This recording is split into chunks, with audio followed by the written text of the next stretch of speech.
santai-santai jangan. Jadi untuk Jeneponto ini itu targetnya sudah memenuhi target. Walaupun kalau dibandingin dengan daerah lain, karena targetnya sini tidak terlalu besar. Berapa targetnya?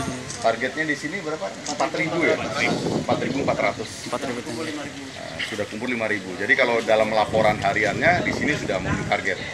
Memang target itu dilihat dari luasnya lahan yang ada. Itu target per bulan, per tahun? Target 1 tahun. Target 1 tahun. Jadi sekarang ini yang ada berapa ribu ton, Pak? Sekarang ini.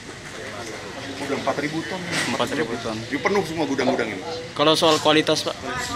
Kualitas beras untuk secara umum Sulawesi Selatan lebih bagus. Lebih bagus. Dibanding daerah lain. Dibanding daerah lain.